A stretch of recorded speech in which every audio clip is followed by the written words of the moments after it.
do ask who's on the line and tailor it even more, right?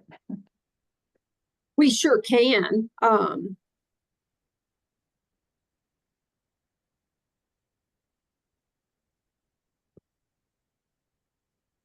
And I mean, we can go ahead and get started. Let me click on that record again, and then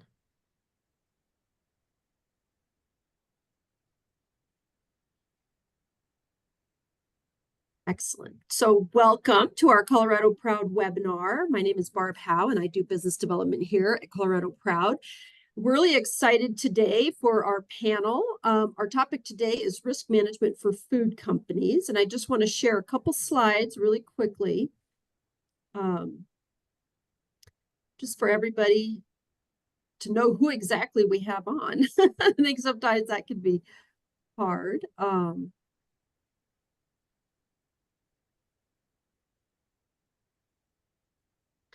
So we're fortunate today. We've got Kate Gardner, and Kate is the president of Gardner Financial.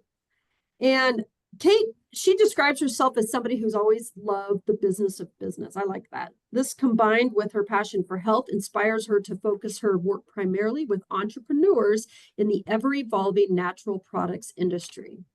She has an incredibly rich business career that has provided her a wealth of experience, from high-tech product marketing, sales, and business development to starting and selling a business in Silicon Valley, as well as managing financial services, including real estate, insurance, and tax-advantaged business transfers. We're super excited Kate's joined us. We also have Gary Rimler, and Gary is the CEO of Rimler Consulting and Risk Management. And he is responsible for overseeing the agency's risk management, consulting, and insurance program development administration. He has an extensive background in the industry, and he leverages his expertise gained from working with major brokers to assist clients in creating optimal coverage and self-insurance programs. He is well known for his innovative approach to casualty and property insurance solutions.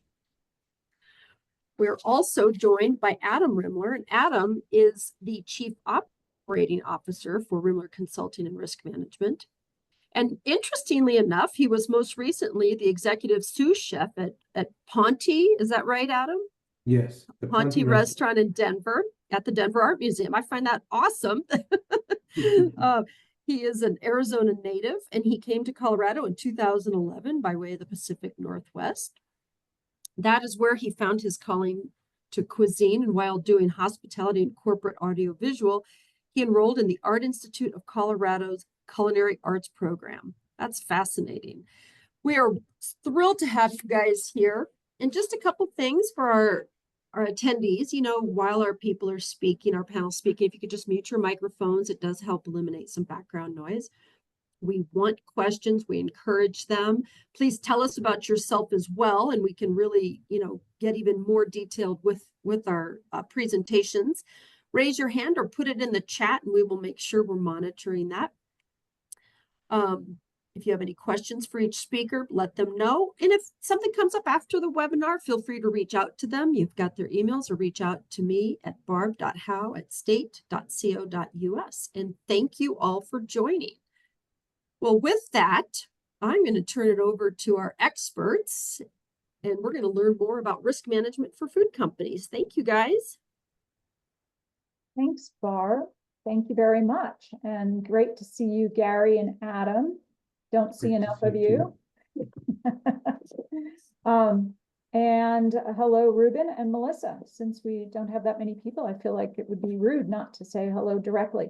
So we're kind of excited about getting the opportunity to talk more to Barb. We've really enjoyed the conversations that we've had, both in preparation for our webinar, but also just in general, asking the question, what do Colorado Proud community members need on this topic? And I think just a natural path, just so you guys know how we all came together, as you heard, we have an interest in food and food manufacturing companies and Colorado natural products companies in general, and are in those communities. And so, and we were introduced to Barb by Bill Capsalis, who founded Naturally Boulder. And again, we were talking about business needs and risk management needs with food and CPG companies in general. And that's when Bill said, oh, you should meet my friend Barb Howe. And Barb might have a need to have you guys on a podcast sometime. And so that's how this came to be. And I don't know how many people know in general, and hopefully I'm not saying something out of line, but Barb also is a Colorado small business owner herself in the food production business, in beef production. And so we've gotten a chance to talk through Barb's risk management thoughts and concerns, and we've had very, I think, rich conversations about that. It might seem at first that insurance kinds of topics are boring, but the more we talked about it, it became more interesting, and also even things that we talk about driving more community participation around. So we hope to tell you a little bit more about that. But part of the way that conversation flowed was Barb saying to me that, you know, it wasn't that easy for me to find insurance. And it wasn't that easy for me to figure out who to work with, right? And like all of us, she followed a path that would seem to make sense, reaching out to the insurance people you deal with all the time. And most of us deal with our homeowners or auto insurance people. And so when Barb was looking for insurance for her own ranch and meat production needs, she reached out to them, and they reassured her that they would help her find the right people and to be able to get the right kind of coverage. And Barb had said, you know, what she was worried about is not just if somebody got sick from production, God forbid, but also it would be her name and her family's name on that product. So Barb reached out to her agent that she deals with all the time on her homeowners, and they said they would get back to her, but unfortunately there was not a callback on that topic. But luckily she has friends who also do what she does, and so somebody connected her with someone. You know, we're here in the Denver area, but they had to connect her with somebody in Cheyenne, Wyoming, which, you know, it's kind of funny that you'd have to reach out quite that far, given that there's so much food production activity in Colorado. Barb, feel free to jump in on any of this, because I don't mean to be telling your story, but I think it really is a great set the table kind of a discussion, or kind of a previous conversation that helps us get into how we also talked through what your challenges were and what your goals were in this process. I'll let you. No, exactly. You were right. It maybe, hopefully, I like to think maybe it was just me that had this trouble as a small business owner, but I don't know. Maybe I doubt it. So I'm hoping that maybe my, you know, after certainly, yeah, see, exactly, Melissa. I sure felt alone. Let me put it that way.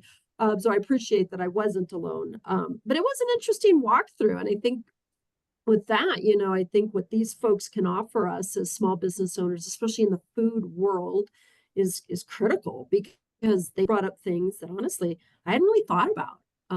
And no, I don't know everything, but geez, I probably know about a little about I don't know much about anything, but it was a wake-up call. So I appreciated when these guys took some time to even ask me some questions. Yeah, and I I don't mean to continue, but just I think getting your little story is helpful, just like Melissa's echoing that insurance is one of those topics everybody thinks is so familiar and so commoditized and boring. I mean, who reads their entire insurance policies, right? I mean, it seems like paper just arrives in the mail and we file it and we don't really think any more about it until you need it. And go ahead, Or Karen, you something jump in. blows up. Exactly. Okay. And Adam, it's great to have the opportunity for me to work with Adam as well, because Adam, coming from the food industry, knows of so many of those risks firsthand. We know them more so on the business side, and Adam has also lived it with the risks that he's seen. Yes. Well, the go ahead, Adam. The risks I've seen in the food industry, the food space that I've been in, are numerous, and with the proper management, they're easy to mitigate and make sure you're on the right path. Well, we certainly all know that product contamination is costing McDonald's $100 million right now because of the onion problem, primarily here in our state. And just over the weekend, a organic baby carrot and carrot production company experienced some E. coli problems. So it's kind of an interesting journey to get to figuring out, well, what's the right insurance for me? But it starts with the risk management process. And the beginning of the risk management process is risk ID. And that is, we use the term enterprise risk management, and almost like brainstorming, looking across the spectrum of the risks of your business. And then how you might limit them, and then how you might transfer them. And one of the very important ways to transfer them is through contracts. And that often gets lost in amongst many food companies. We are members of Colorado Food Works, and what has now become Naturally Colorado, and talking with both emerging and second stage food companies. They haven't really thought through how they're engaging with their co-manufacturers and how they're requiring the co-manufacturers to protect them. And maybe so that we can direct the conversation, because we're such a small group. Melissa and Ruben, either by unmuting yourself or writing in the chat, maybe you could share your backgrounds with us. Hello. Sorry. Yes, I always look this bad. Because I'm always out on the production floor. I never wear anything nice to work. So, I know that. so I'm just being honest. I always have athletic clothes. I never know when I'm going to go and rip apart a machine and get full of flour and grease. So I'm a CEO and owner of Sweet Escape Pastries, and we are a wholesale only manufacturer. And everything we do is certified gluten-free, vegan, and free of the top 9 allergens. And we're on nationwide delivery. And so we are regulated by the state of Colorado and the FDA. And we were fortunate enough to be invited onto Colorado Proud. Oh, Excellent. So, we It's love our nice to meet partnership with them. Nice to meet you. And as food manufacturing, my background is actually electrical engineering, mathematics, and physics. And I did go to culinary school as well. And so I actually design my own machinery. And I partner with other manufacturers. And I mean, we're constantly looking to make sure that we are preventing, you know, the microbials and the bacteria and, you know, all that other things with our sanitation processes and, you know, food safety plans, and things like that.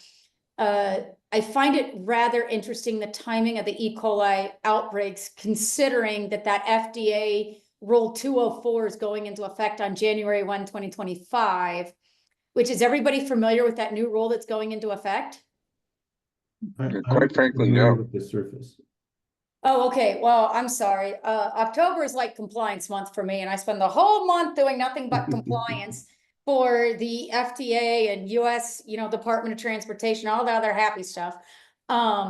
But there is a new rule by the FDA that's coming down where for any organization, they want to have better traceability for a recall or an outbreak, just like the McDonald's thing, just like we're talking about, where if you have any sort of fresh vegetable produce, if you have meats, if you have anything with an allergen, they're now requesting not only the manufacturer maintain records from where did it start on the farm to where did it go, to the restaurant actually now has to maintain where did it come from and when did you get rid of it for a minimum of 2 years. Oh, And And you the don't have to believe me. You can go Google this yourself. and the tracking codes are changing to be a little more precise. Correct. Yes, and so because we're on like a nationwide distribution, you know, with like Cisco, US Foods, things like that, they've been polling all of their vendors, trying to get a grasp on, and this kind of started this summer of, well, do you fall into this category? Does Rule 204 apply to you? And then they're changing their records to start where when I have a distributor pick up from me, they're like, well, you have to preload in the records. So we have the records. So when something like this happens, the contaminated onions or carrots or whatever it is, then they can trace back from the exact farm to what restaurant it went to and trace it back and forth. That's the new rule. And I don't know if restaurants, Adam, are aware of this, that they're going to have to keep these records for 2 years. Could you imagine the paper trail Yeah. that restaurants now all of a sudden have to do if they use, oh, I don't know, asparagus? I think part of that is going to be led by the distributor, Shamrock. When they Yes, receive their all stuff, of they're that. gonna, Yep. yeah, I think the best thing for them to do is have their shipping and receiving software start making a separate database of, I received X from you last week, so now it's going to keep this record. And oh, I shipped it to Adam's restaurant on the 10th, and so maybe, and if we just keep receipts saying this came from here, this came from there for 2 Yeah. years, I think that might be a start. I never even thought of how this would be implemented in the restaurants, but you know, I did a lot of seafood, and with seafood, you have to keep the shellfish tags Yes. for a minimum of 90 days.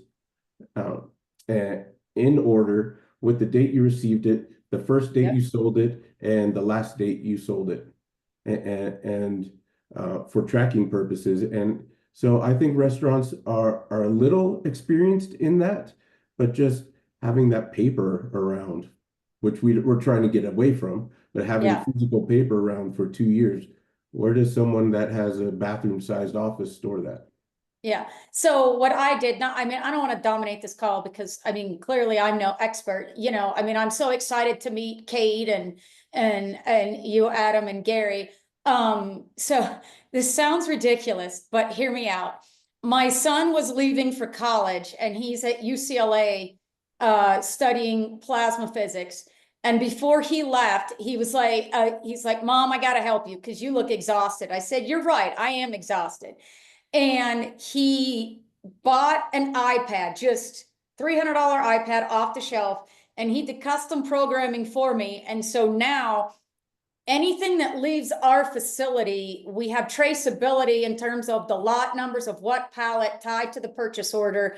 And then any ingredients we receive in with the iPad, we answer all of our intake questions for receivables checklist according to the FDA. And then we take a picture of the bill of lading purchase order. So we have that tied. And everything's housed in the cloud. So now when we get inspected by the FDA, we hand them the iPad and say, here it all is.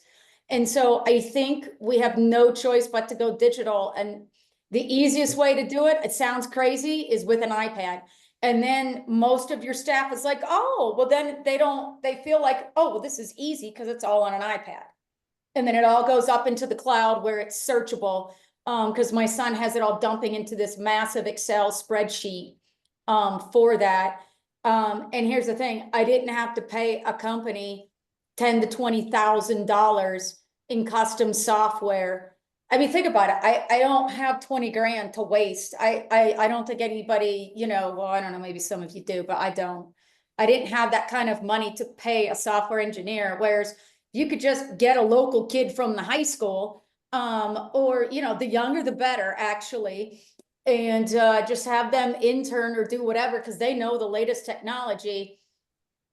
That's kind of what we did. Now, luckily for us, we don't have any allergens in our products. The best thing I ever did was get rid of eggs back in December of 2022, before the cage-free mandate went into effect. I was like, and eggs were going through the roof. We dumped all that.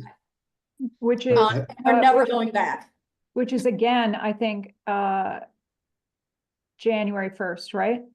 That went into, cage-free mandate went in January 1, 2023. Mhm. Okay. I think that software your son created is phenomenal.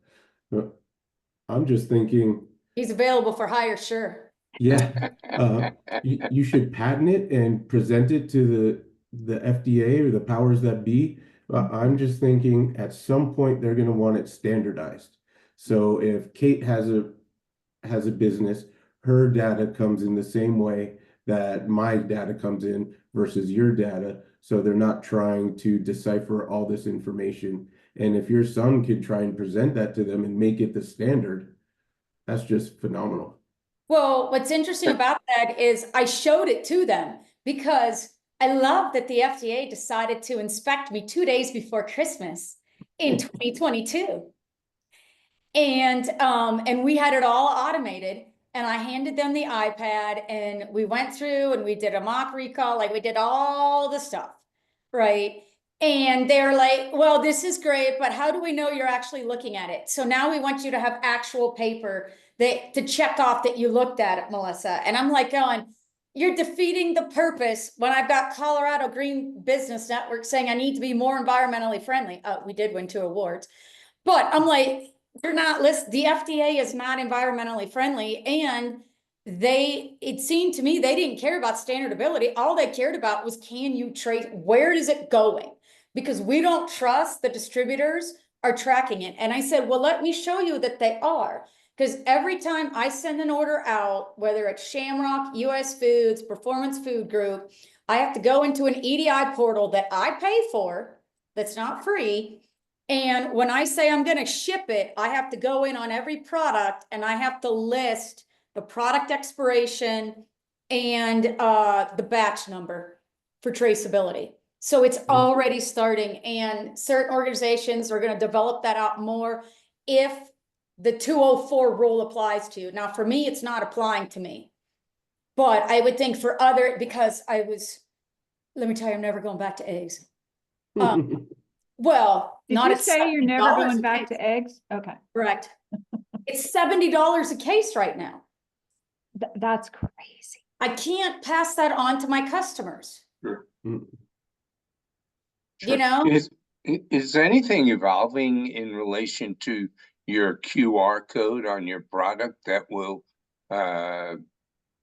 give the consumer a picture of the traceability? Not at this time. Well, first of all, we aren't retail. We're solely wholesale at food service. So it is barcoded correctly, registered at GS1 US.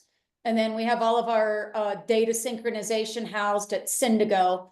But like, you know, no one is going into Whole Foods or Vitamin Cottage and grabbing my product because we're not in a Right. retail market. So, look, great, that's a great idea, but I'm not made of money. And so unless somebody tells me that's a requirement, I'm not going to do it. Like, Of course. look at all the other stuff we have to I kind of have to pick and choose my battles. But By the way, Melissa, I have used your product through Shamrock.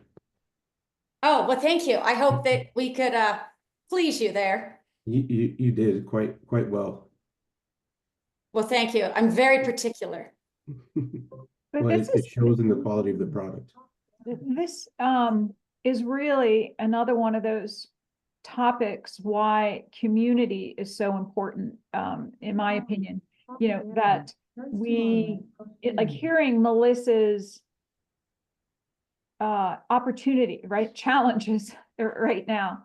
I have so many questions on so many different levels, right? Yeah, you can call me at a later time, but I'm still the sole owner of my company. It's still me.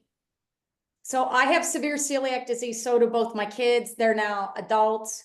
And so that's why I did what I did, because when we got diagnosed over 20 years ago, it was horrendous things to eat. We all have the story where the family dog wouldn't eat the gluten-free bread. Okay. Yeah. That is a real thing. Mhm. Yeah. But you know, we probably all know FDA experts in our community. I know some of them, like Evelyn Cadman and just people in our Naturally Boulder, Colorado Food Works group, the Denver, you know, Front Range. It's actually now spread it throughout Colorado, really. It's not even just the Front Range. But it would be interesting to talk to everybody and develop a resource where we're ready for these questions, how to be ready. I mean, it's late for 204. It's here, really, you know, FDA 204 for these other companies that are probably highly impacted by this and not necessarily as clever as you, Melissa. You know, I don't know about that, but I mean, I attended every webinar. It didn't matter whether US Foods put it on, Shamrock, like, you know, just to make sure, do I have to do it? Do I not have to do it? You know, I looked at my registration because every 2 years I have to re-register my facility with the FDA. That's my compliance month of October. That's all I do. And I have to reread things 5 times. And it's not that I'm dumb. It's just that that's a whole lot of legalese that I just have to keep reading. So I really understand what the heck they're asking me before I check that box, because I may open up a can of worms. Do you know what I'm saying? Yeah, I do. And that's why, you know, back to Barb's experience with buying insurance, she decided what she needed. So she thought, and she went out to market the best way she knew how to buy that coverage. And she told her new insurance agent what she needed, and they sold it to her. What could go wrong, right? Dr. Howe, the expert, knew what she needed. But, you know, that's the problem in a transactional kind of information flow relationship. You miss huge things about what's really going on in your business. And that's what we try to do, is understand what the flows are and what the compliance is, and really enjoy those conversations, the compliance community conversations, because it's really a multidisciplinary sport, these topics. It's not just insurance, it's not just compliance, right? It's not just being the business owner, the producer. It's really the whole workflow in order to identify where the risks are and what the compliance is and what's best in the end for the consumer, right? Well, yeah, and I don't know about you, Barb, but I'm struggling to keep up with all the various regulations and laws that are getting passed, whether it's by the state of Colorado or whether it's by the US Department of Labor. And then all of a sudden, you know, the city of Longmont and decides, oh, we're gonna partner with city of Boulder, Lafayette, Erie, blah, blah, blah. And we might raise the minimum wage to $25 an hour. Yet you already had city of Longmont that's like, oh, mandatory recycling, mandatory composting. Like, I don't know. I'm not trying to be an idiot, but I'm like, I'm exhausted trying to keep up with who's changing what regulations and laws. And I feel like that's all I do. And then they I just have show to up to, imagine, yeah, it's overwhelming, I'm It- sure, it- especially for the labor issues, Melissa, that you bring up, that it's only going to, I think, get more complicated. Well, yeah. the rules and regulations start at the top Yeah. with the nationals, and then it becomes regional, and then state, and then county, and then city, and then maybe even neighborhood. And Yeah. everyone has their own narrowing version of this regulation. And by the time it gets to you, you could have your hands tied behind your back. Yeah. Because I know US Department of Labor has, you know, new regulations going in January 1 for those of you that are on this call in terms of labor and this and that. And then, you know, City of Longmont still deciding if they're gonna raise the minimum wage. But recycling was mandatory last January, and then this January, it's composting. And I love that we have 3,000 businesses in the city of Longmont, yet 4 recyclers. I'm not sure, let's do that math. Like, it's nobody got a calculator. I don't know. wow. Since we are talking a lot about your business, Melissa, would you mind telling us what you think the risks are besides the compliance risks? Like, I hear you loud and clear about you might have to be fixing a machine. Yeah. Well, yeah, Right. that's, I'm the head engineer. Yeah. Because there could be a lot of risks to your production around what happened. Yeah, Adam, go ahead. Yeah, go Your ahead, Adam. machines, are they patented? Do you sell your machine or lease your machine to other facilities?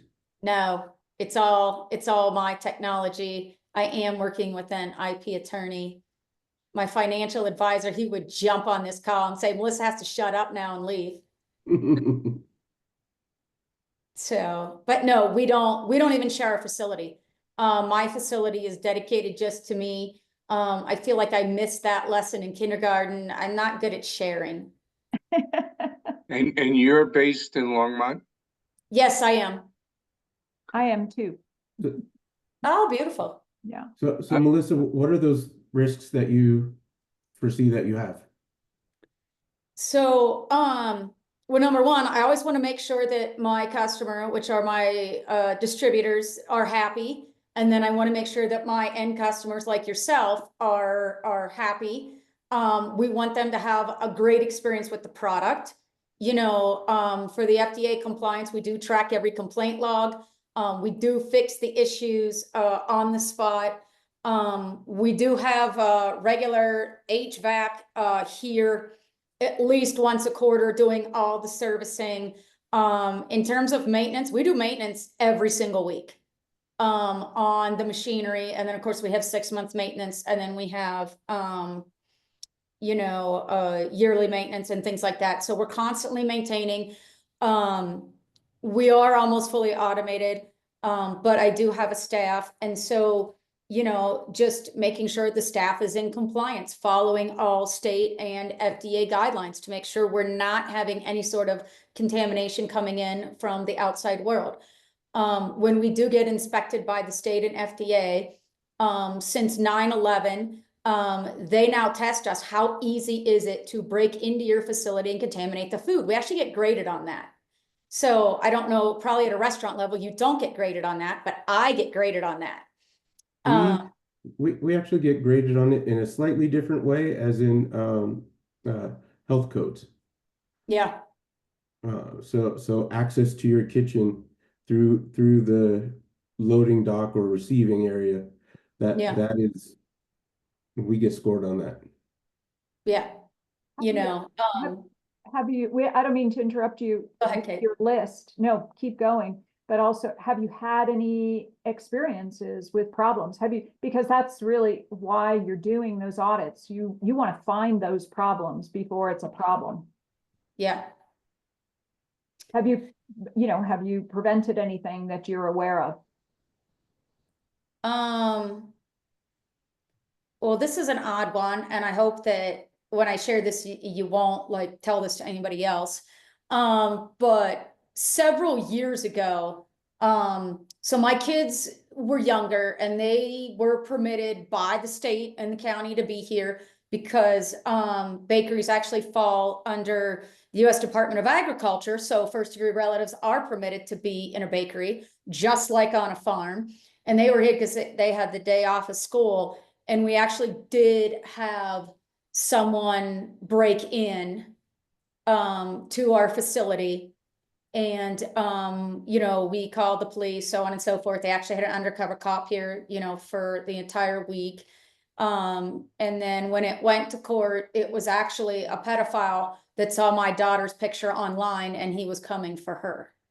Mhm. But now you can't get into our facility. We have coded doors everywhere. We have cameras inside and out. I know there was another gluten-free bakery that had an unfortunate incident where they were renting their kitchen at night and they had murdered a local gal and was storing her in the freezer. We even have cameras on our freezer. You can Google this. This is not, I'm not making this up.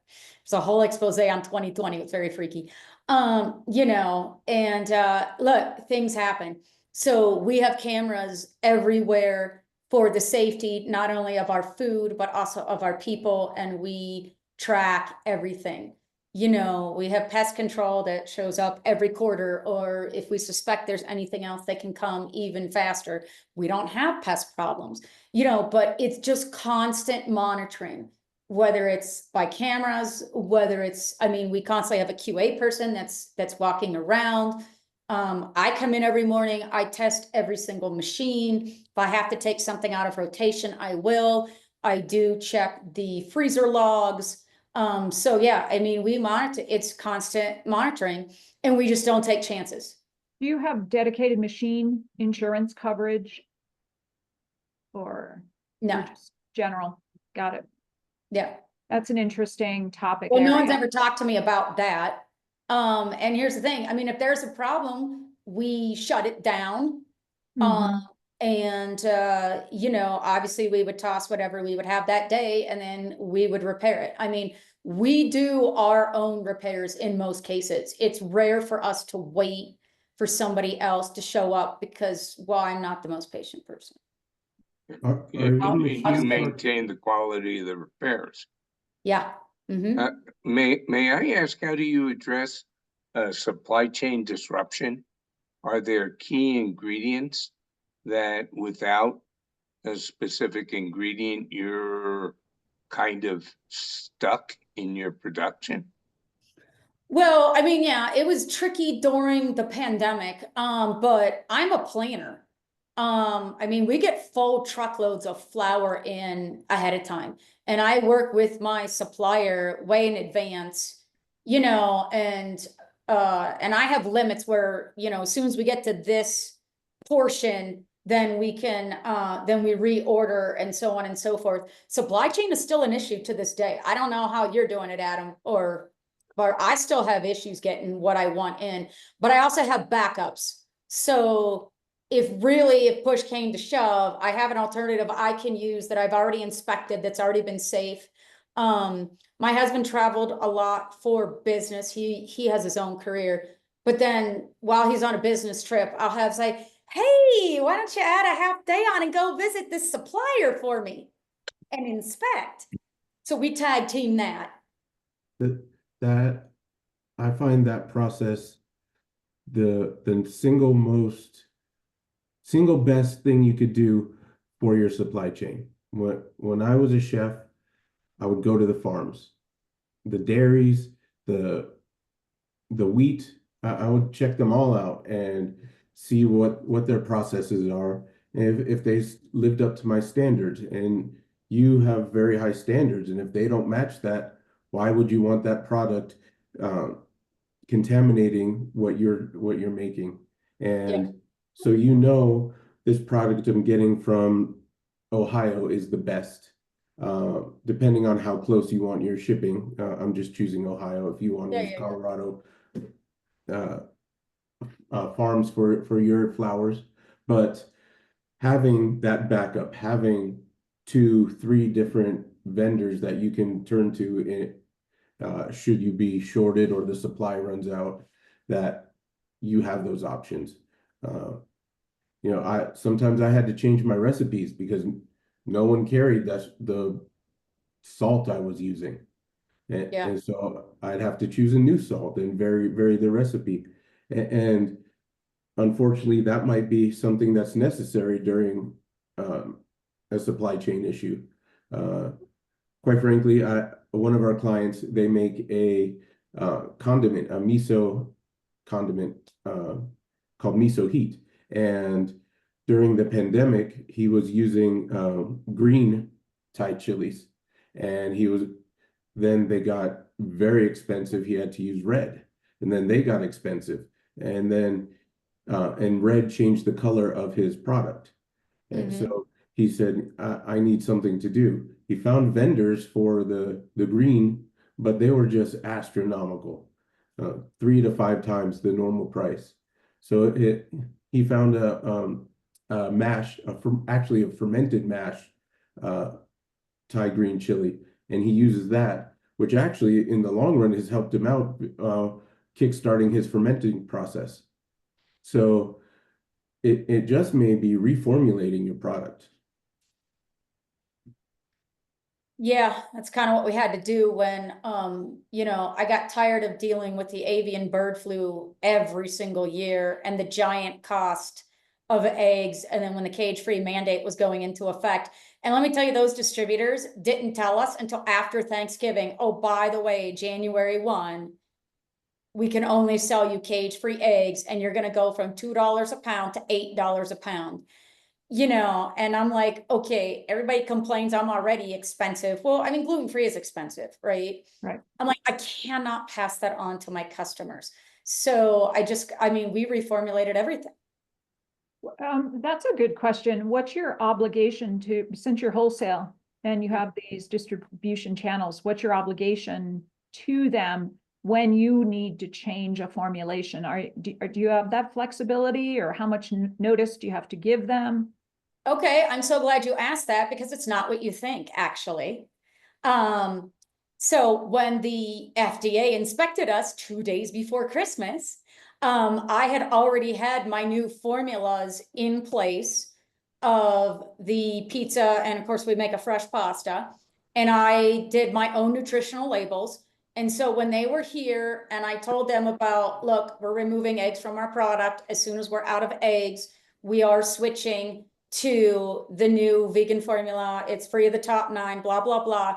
I had them approve my new box label, my new nutritional label, the new process, the ingredients. I had everything approved. And then when I went to the distributors, and I talked with them, both the FDA and the distributors said I legally did not have to tell them when the switch was going to occur, because we removed an allergen and did not add an allergen in. Now, if we added an allergen in, then yes, I have to give them at least 90 days notice and change everything over. But when you remove, you do not. And the FDA approved it, the distributors approved it. We actually only had one restaurant complain, and it's because they weren't following the directions to begin with. And they yelled at me. I said, I'm sorry, which is what you do. And I'm like, well, we've been shipping this for 8 months and you're just now noticing. And then I replaced all of their cases free of charge, even though it was their fault, because they weren't following the directions in the first place, but I wanted them to have a good customer experience. It sounds like you don't have to replace product very often, though. Okay. No, but I'm always, like Adam said, I mean, you always have to track it. You always have to, have, things and I really do try to stay on top of it. Gary, is there anything that you want to add in terms of insurance thoughts for Melissa at the moment? Because then I was going to suggest, maybe just for the sake of Barb's, for the posterity of the call, that we maybe do jump into some of our slides and just look through other insurance topics. We haven't heard from Ruben yet.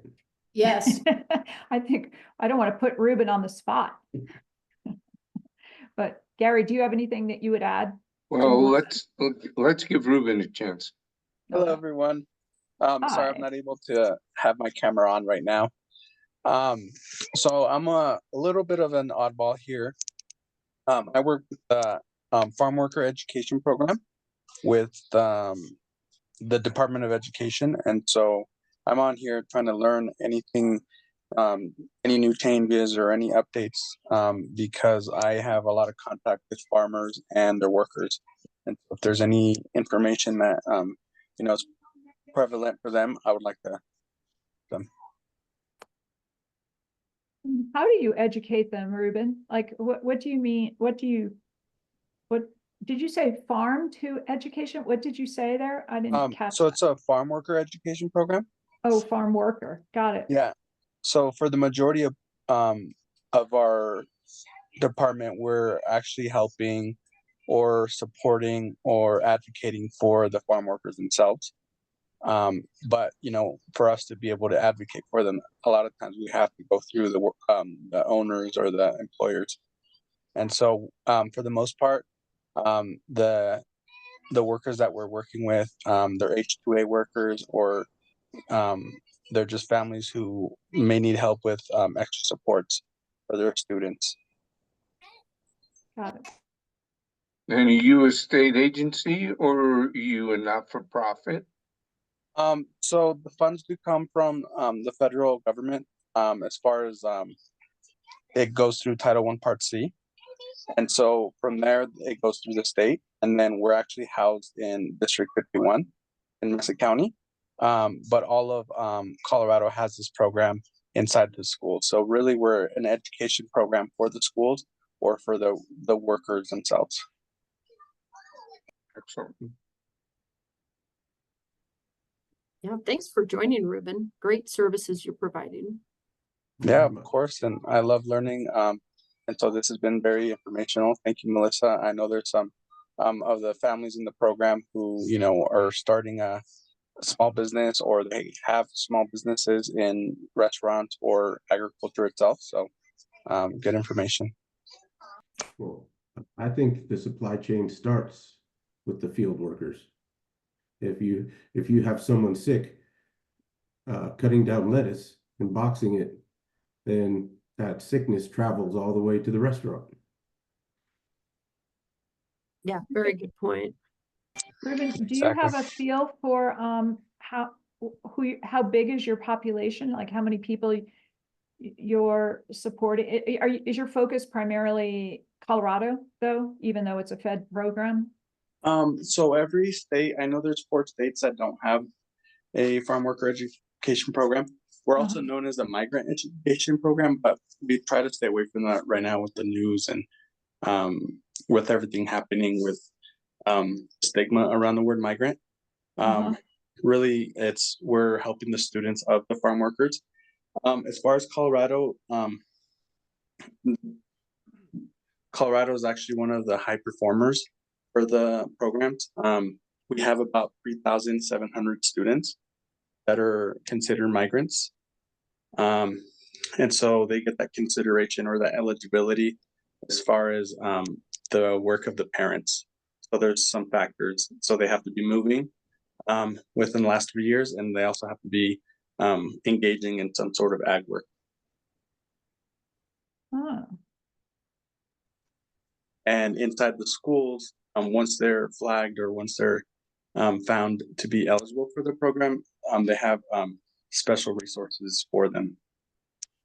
And like you were saying, Adam, it starts with the farm worker, because we're seeing a lot of companies not having enough workers, or they're having to switch to an H2A program to be able to find workers to, you know, pick lettuce or pick peaches over here in Madison County. And so if they're not able to find workers, then, you know, there's a production or a delivery effect on everybody else. And then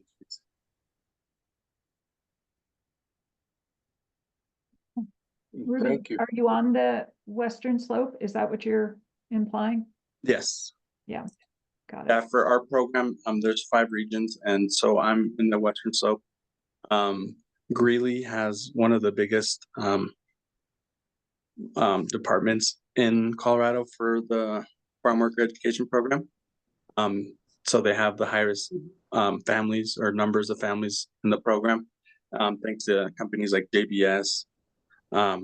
There's other big, you know, dairy farms and stuff like that there.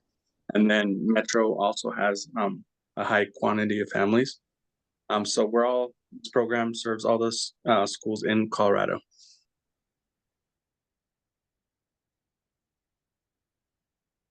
Is, I'm curious, Melissa, you seem to be at the beginning of the chain from the standpoint of responsibility that what are your distributors contractually requesting you to commit to? Are they seeking your indemnity, seeking you to indemnify the food service company and requiring you to contractually agree to make them additional insureds in your insurance policies? Yeah, they love dumping it all on the supplier. That's their favorite thing to do. Mhm. Although obviously I don't want to make this all about me, but yes. So, and then we do have to have certificate of insurance where they're the first writer on the insurance for every line, and they do require a certain amount of insurance. So when there's a problem, which let's be clear, I didn't cause, they actually charge us. They charge our insurance. So for example, like on Shamrock Foods, they want you to carry at least $7 million just in insurance for them. And then US Foods, I think it's like 5 million. And they want a COI, and they want to see it every single year to be renewed that they're listed as a rider. But do they put that in purchase order agreements or contracts? It's in your Or contract, simply, yes. Mhm. it's in the contract. Yes. Mhm. And My insurance got busy. Mhm. yes, yes. And so they throw back to you to defend them Yes, when something goes wrong. yes. I know you're thrilled to know that. Yeah, yeah. Yeah. Actually, I'm very impressed. I don't know about that. how First much thing I on always top- do is say, I'm sorry. I'm sorry it wasn't a good experience. I love it when they call me though, because it gives me the opportunity to make it right. You know, Yes, we never want anybody to have a bad experience, you know, because once you lose a customer, it takes 6 times as much to bring them back, you know, and whether it's my fault or not, just saying you're sorry, you know, starts the conversation off on the right foot. do you know how many locations you're actually in? No, because the distributors tell Has us that that, that's their yeah. proprietary information. That's what I thought. Yeah, Mhm. just curious. what's the breadth of your distribution? Are you fully national? Probably not. I don't know. They don't tell me anything. Okay, I just load the truck. I find out when they call me. yes. Will they pay you, right? What are their terms? Yeah, we negotiate that, you Yeah. know. I try to make it as low as possible, of course, because I'm not a bank of Melissa. How long have you been in business? 17 years. Okay, long time. Wow. I'd love to hear though from Ruben in terms of, is he concerned about the new federal administration going in and how that might change what he does? Such a great question, Melissa. Absolutely. So, I know there's fear because a lot of the families in the program are undocumented. And as far as the program, we don't look into that. That's not anything, you know, of our concern. We're just trying to get extra support, especially because the kiddos in the program are very, you know, high risk of dropping out. And so that's the whole purpose of the program. I know there's some changes. I'm not sure exactly of the laws, but the new administration wants to change the number of H-2A workers. Especially in Colorado, the H-2A program is very high. It's very needed. I think there's a lot of changes to why. The H-2A program is great for getting workers to be able to come to work. The insurance for workers, you know, to have a worker if they're sick, or if for some reason it doesn't work out, they're able to get another one. No, I mean, that's very interesting. Am I the only one that's thought about what is this going to do to the food supply? And maybe most of the US doesn't know how we get our food. There is a large portion of the US that doesn't know how we get our food. They don't even know how to get food. They live in food deserts. It's hours for them to go on a bus out of their neighborhood to find food. So I just don't know. I just don't believe that a majority of the US understands how our food gets to the table. I think that's a fair statement, and certainly healthy food, right? Not just food in general, but healthy food. I mean, I'm curious, Melissa, I'm just thinking about, we've got these experts here. How did you find out everything you needed to know? And as a Colorado Proud member, what advice could you give other Colorado Proud members that are maybe not as obviously advanced and an expert like yourself in business? Imagine you still learn, but what would you tell Colorado Proud members that are getting started in a similar type of business or a food business, Melissa, about what to do for managing some of these risks? Well, now I feel guilty. I've hogged the whole call. I'm sorry. No. I'm just curious because I think it's great. And Kate pointed this out too, you know, hearing from people that have been through it. I don't know. I think it helps, doesn't it? It makes it more interesting. And a lot more relevant, right? Like, right? So certainly When you don't it's have to about answer, us. Melissa, but I just think it might be cool for Colorado Proud members to hear from somebody that's doing it. Well, I mean, obviously, you know, I worked at a Fortune 100 company and then I got laid off. And then I decided to, you know, go to culinary school with the retraining money in my layoff packet to start a completely new industry. I think the best thing is, you know, if you have an ego, just throw it away for right now. Because when you're starting out, you don't know what you don't know. You know, like when I had inspections, I didn't know anything. And the best thing is, you know, ask questions. You know, say you're sorry, ask for help. You know, when we had like the county inspectors or when we had the state or even the FDA, I would just say, okay, I'm really trying. I need your help. Please let me know, what am I doing wrong? How can I improve? I actually set up a meeting and I met with a tax person when I went to go get my state of Colorado tax license. I'm sorry, I don't know what I don't know. Can you please go through what actually applies to me? And then like for the city of Longmont, I just called and I was like, you know, can we set up a time? Can you tell me what applies to me and how and what I need to fill out, you know, to make sure I'm doing it correctly. Like I'm not trying to cause a nightmare for your organization. And I feel like if you go in asking for help, they actually want to help you. They want it to be right. right? You know, they don't want to deal with a disaster, and I read a lot. Anytime there was a webinar, I jump on, I still do that. I mean, I tell my staff all the time, I'm like, yeah, I'm doing this and this and this webinar. Don't bug me for a while. Well, because things are constantly evolving. And that's the way I learn. I mean, I was on many webinars for this FDA 204 rule just to figure out, does it apply? And then I have to like think, okay, what are they asking? What's the requirement? Does it apply to us? And so I do that all the time. And I actually outsource my HR.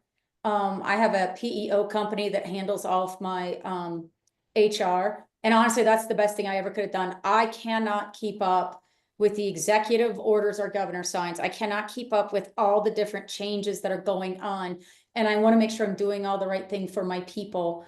And so every time they send me something, I thoroughly read it. Okay, does this apply? Does it not apply? I think you have to have a higher, reading comprehension. And I think you have to have a willingness to learn all the time. I'm still learning.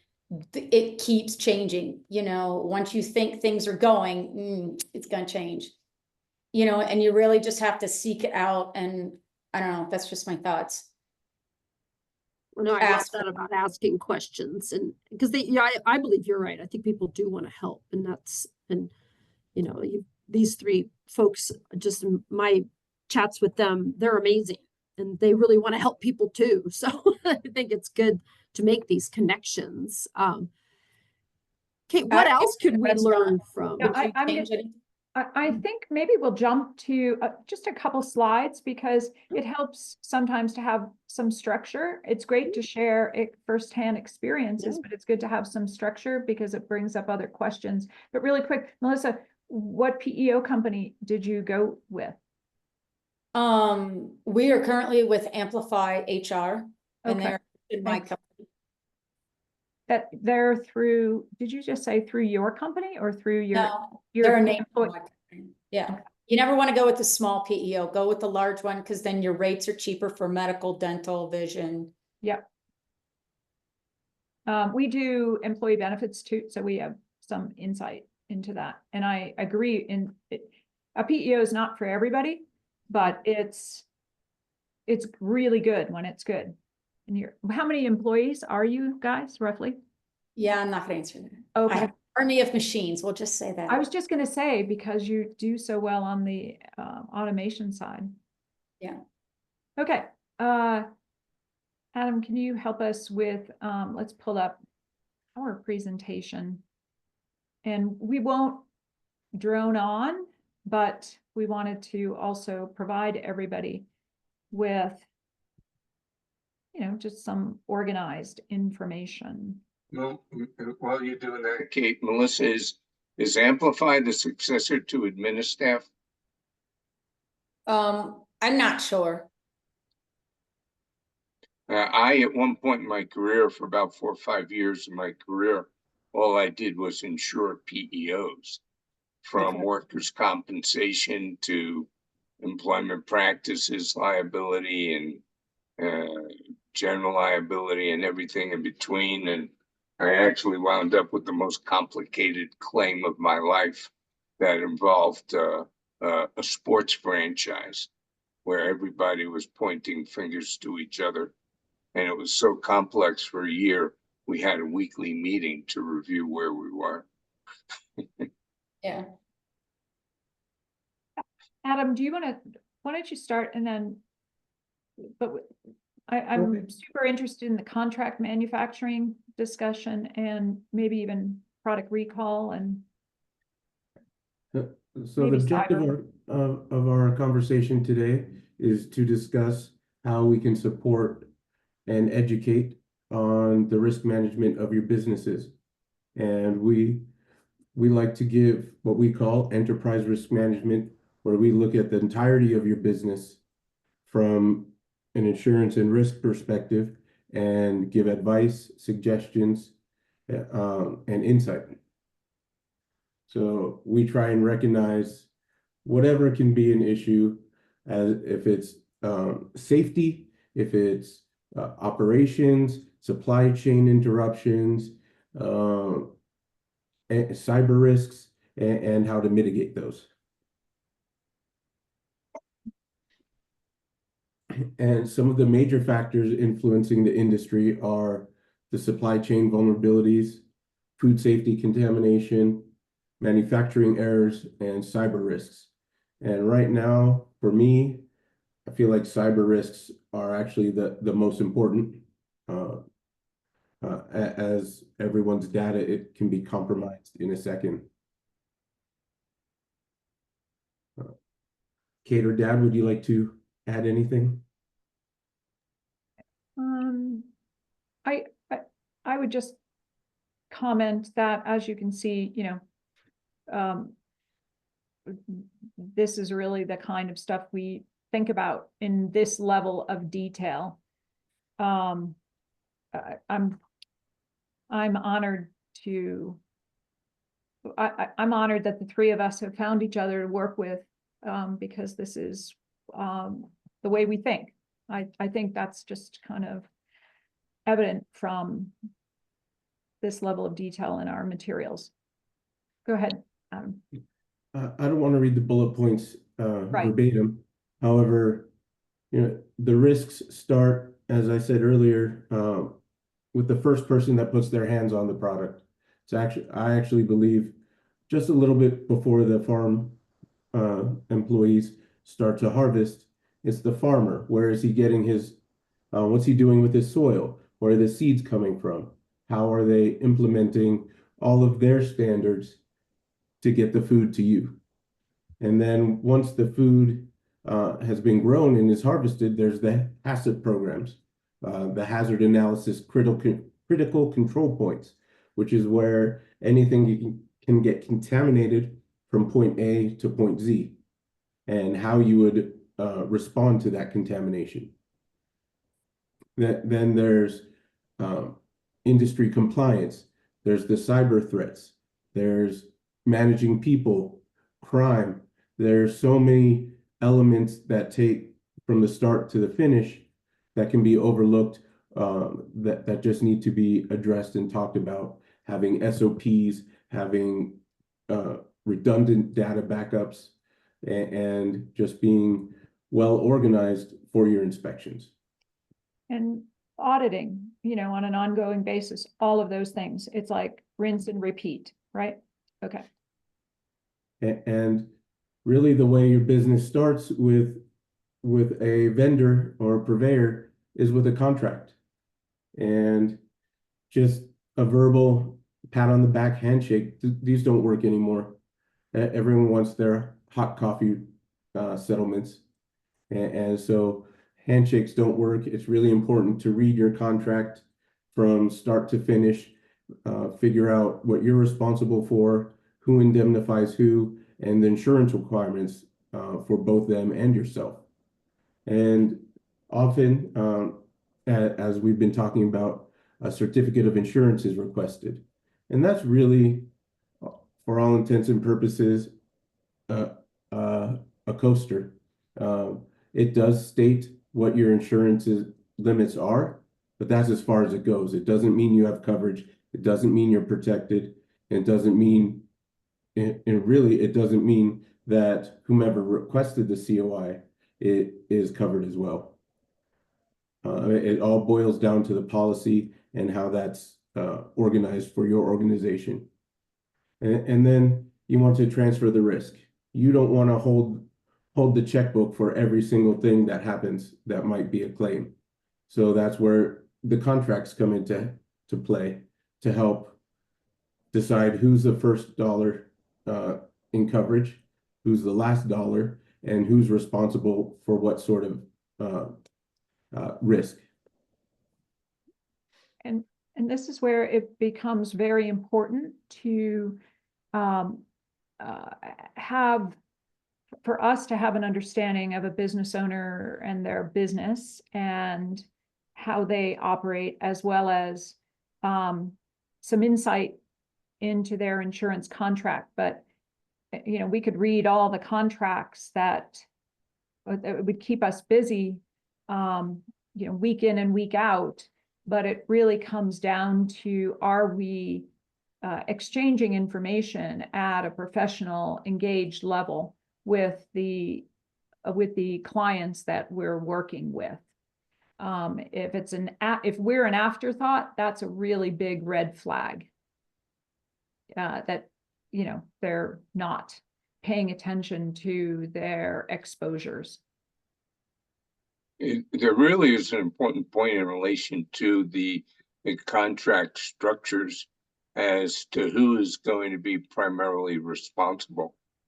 Because the general insurance policy wording says everybody will share based on how much insurance they have to the total issue, as opposed to stating in a contract that, and Melissa, I would suspect the food service companies are asking you to protect them and defend them on a primary basis, and that your insurance will be utilized first.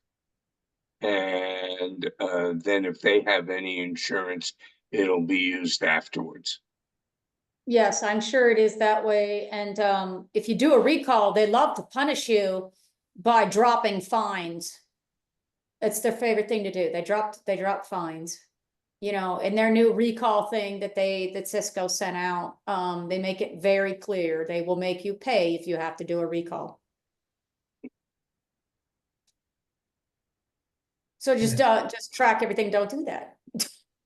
Yeah, and you know, a number of emerging companies are in the reverse situation of yours, where they're beholden to the co-manufacturer. And to align all these responsibilities at the feet of the co-manufacturer is very important in transferring the liability to the person who's going to mess things up.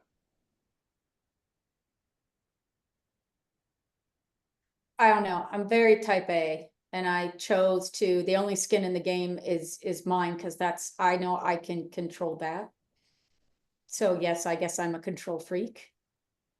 Well, again, it comes Don't- back around to identifying, to the best of your ability, the risks, right? Yeah. It'd be interesting to see that Cisco language. We have interesting contacts in the manufacturing recall space. I suspect that if you had really good risk management processes and you let Cisco know about that, I think you could negotiate what those required payments would be. You know, like if something went wrong, I suspect you could negotiate, as you're saying, they want you to pay, but I believe that would be Oh no, they'll just take it off your check. There's no one to talk to. How do you index the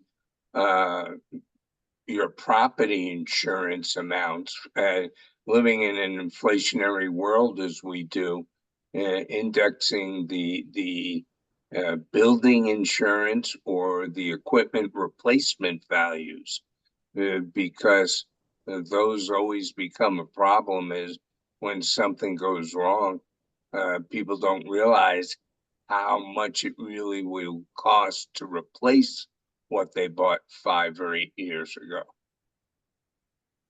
I mean, obviously we have a depreciation schedule with our accounting firm. And I mean, I do annual reviews with my insurance person, if not quarterly. Mm-hmm. I'm going That's to got to pass be a this very section good over to practice, the weather I would expert. think. Dad, would you take over? There are some important things changing in insurance policies. Creeping in are wildfire exclusions.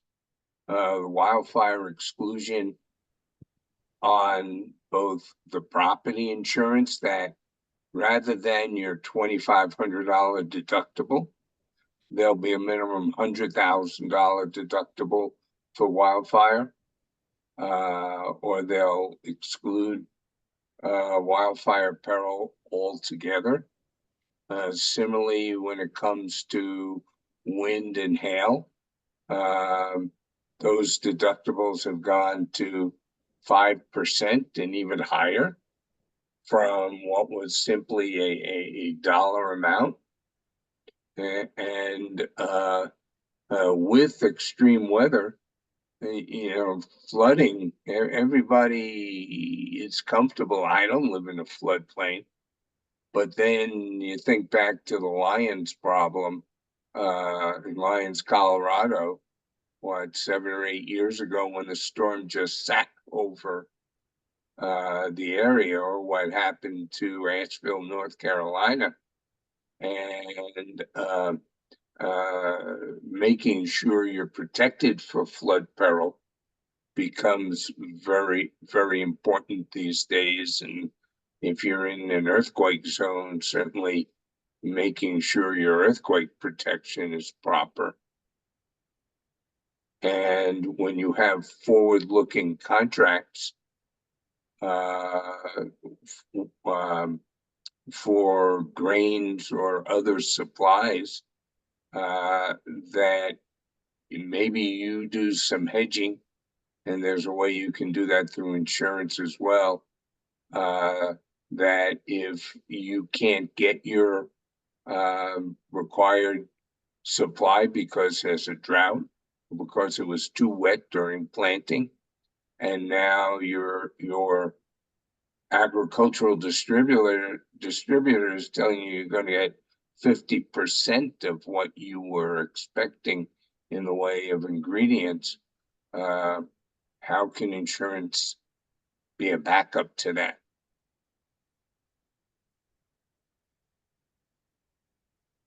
Yeah, I think weather is always a concern, especially here in Colorado. It can cause us a lot of issues. We've got about 10 minutes left. Do we want to hit on if Melissa has any other questions or specific needs? Or I know we had talked a little bit about maybe even a checklist that might be good for Colorado Proud food manufacturers to think about and understanding what their needs are. Adam, maybe the closest for us, we can send out a separate checklist, but that in the close to the last slide. But. A very small checklist for regarding food safety and contamination. It starts when you receive your products. Is it within temp? Are the bags sealed? Is it from an authorized vendor or purveyor? Are your hands clean? Is your facility clean where it's being received? Even though it's within temp when you received it, is it put away in the timely fashion so it stays within temp? And then as you start producing your product, having the HACCP program, having your sanitation protocols, your SOPs, your MSDA sheets, MSDS sheets. And then as you start sending your product to market, that you have the proper food safety measures. You have a recall program or contamination program in place. You want to safeguard the public from having any issues with your product and possibly ruining your brand. I'm going to skip ahead a little bit. I think here's some of the major risks, and not necessarily a checklist, but what I believe is some of the manufacturing aspects. There's definitely the food safety, your own QA, quality control. There's compliance, where and how you're getting your products, and if you have backup solutions. Melissa, you don't have this issue, but allergen controls. Maybe in the past, 17 years ago, Melissa, maybe the gluten-free flours are being grown next to wheat, and now there could be an airborne cross-contamination. Then your operations, is your machine going to fail? Are your employees trained properly? Do they have contingencies? Are your floors dry? And environmental risks, pests, vermin, water quality, air quality. If you're next to an oil refinery, is that fallout, environmental fallout affecting your product? And then lastly, this is my biggest concern at the moment, cyber risk. It comes in the most innocuous, inconspicuous of ways these days. There's the social phishing. I get texts every day. Your USPS package is delayed because of XYZ. Contact us immediately. And that's how they steal your information. They pretend that they're a colleague asking for something you would normally send to Peter, and now Paul wants it. And then the same people will be guilty of ransomware attacks and attacking your systems. And that's, like property insurance, insuring your stuff.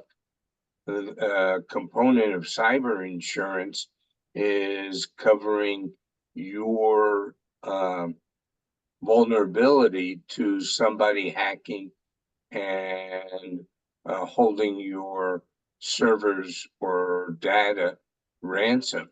And the degree and number of those cases against businesses, it's remarkable. It's over 50% in relation to the ransomware elements, and then the privacy and data breach responsibilities.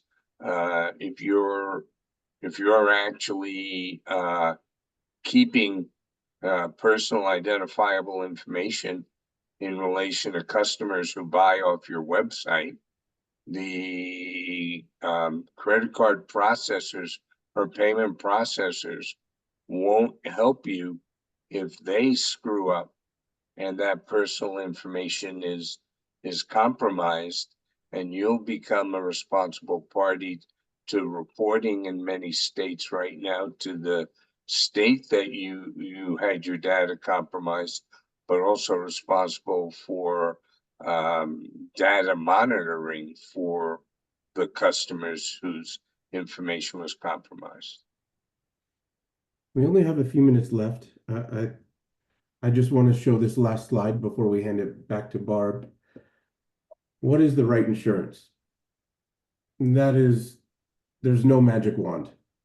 The right insurance is what's right for your business and your needs, and that's done through discovery.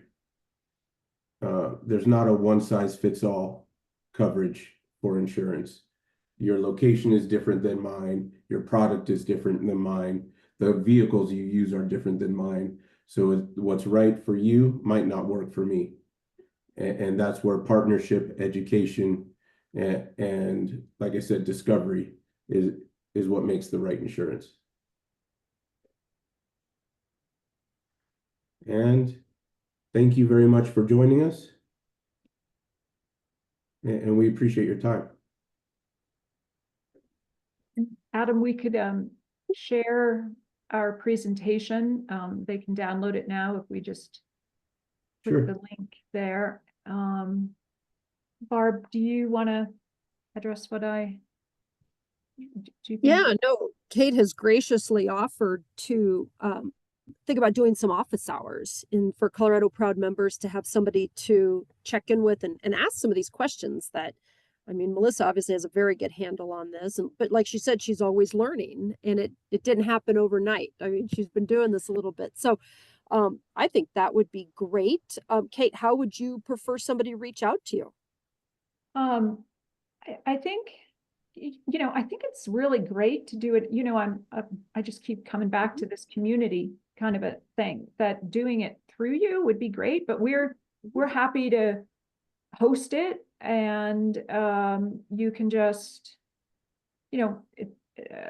yes, we're in business and we want to promote our business and what we do and what we, we believe we're doing good things for people, but it's not just about self-promotion. It's about finding a good way to do this within this community. So I can give you some times, or we can, however it would be helpful in your format, Barb.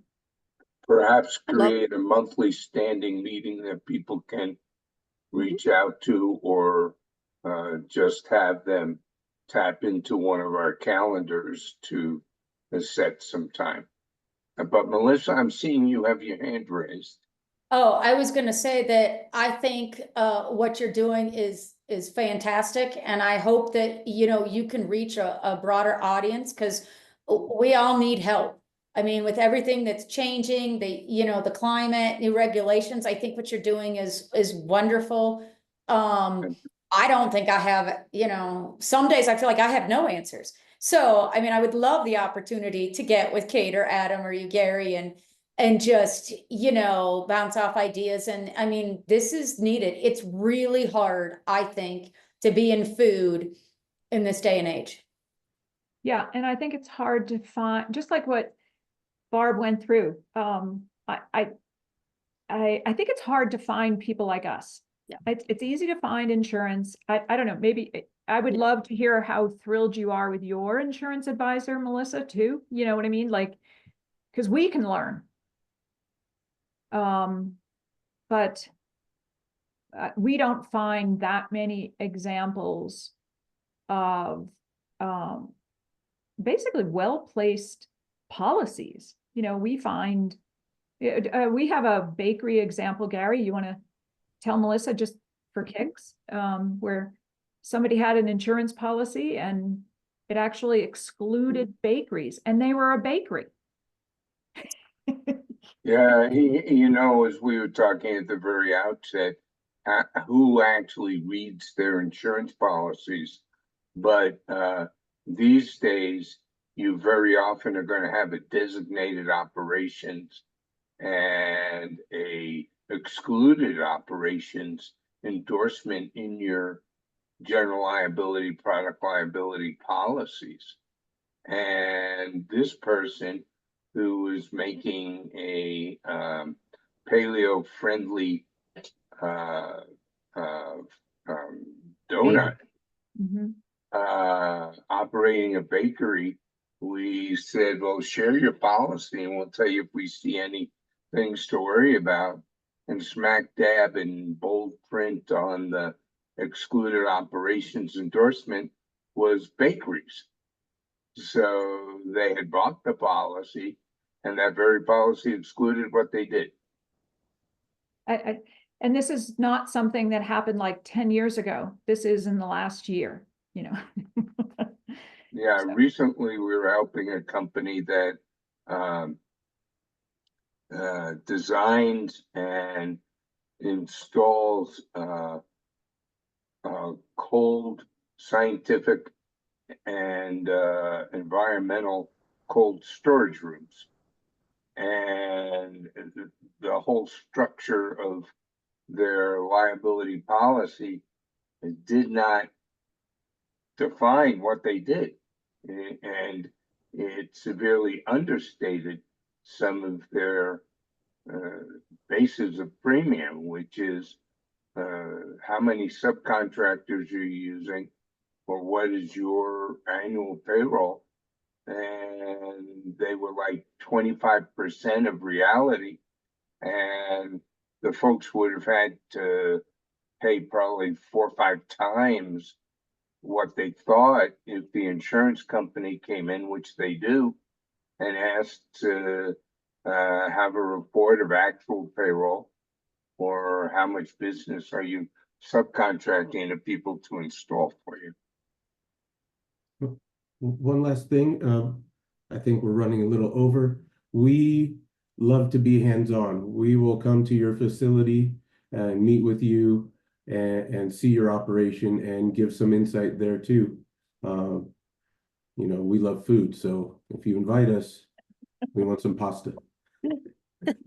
No, I mean, that's great. And then I guess Kate or Adam or Gary, the Small Business Association out of Boulder in particular is very active. They do like food and manufacturing events, once a quarter, as well as they do informational webinars, like what you're doing here with Colorado Proud. Have you thought about connecting, with them? Because I think what you're doing is awesome.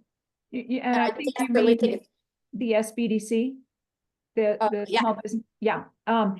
We should do something with them. We haven't done anything with them, but we should, yeah. Thank you Yeah. for that suggestion. Yeah, no, I need help. I need all the help I can get. I mean, I would never say I've got it. I'll take any, any help. It doesn't matter. Well, since you're close by, maybe we could connect in Longmont. That would be nice. Yeah. But And on the topic of office hours, we'll announce something for January and do a 30 to 60-minute kind of a thing. And perhaps what we're doing is we're describing scenarios like what Gary just was describing, and or we just to get people's thinking going on what their needs might be.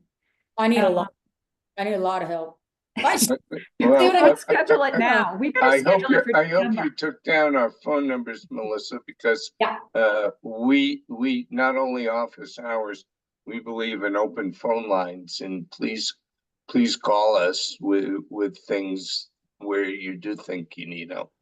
Well, I mean, you think you've got it, and I don't know about you, Barb, but then something happens and I'm like, oh, I don't know what I'm doing. I need help. You know what I mean? And it's like, I can't be an expert, and I can't keep doing everything. Nope.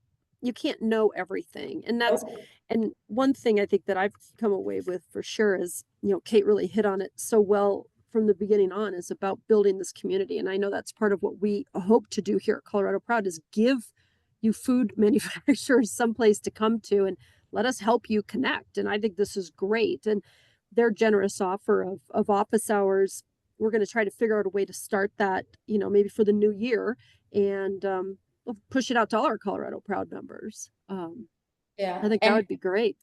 Yes. And I would say, Justin Tribby, who is at the state level, as he's now the manager of like the public health department.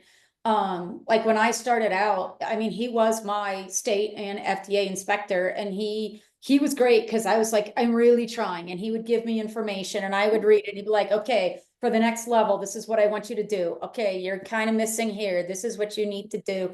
To this day, I will still email him. I know you're busy. I have a question. I don't understand. I'm really trying. Great. Yeah. And I imagine he appreciates the fact that he can be of that much help, right? Because these folks want to help people. Yeah, great. I'm going to pass you off, blah, blah, blah, because I'm no longer whatever, But that's also for Kate, Adam, and Gary. It's like, you need to be, connected with someone at the state level, like Justin, that, when they send out their state emails, I'm on every email possible. My email's always full, but I need it. I need to know what's going on. And, he could help support that because he has a great understanding of what it takes to, kind of be in compliance and do the right thing. And I think it'd be a great resource. Really appreciate if you had just a few minutes to forward a Justin Tribby email that's in your inbox to me there at KateGardner@financialguide.com. I'd really appreciate that help. Yeah, because I don't know if you knew who he was, but I didn't. I've heard his name before. He's amazing.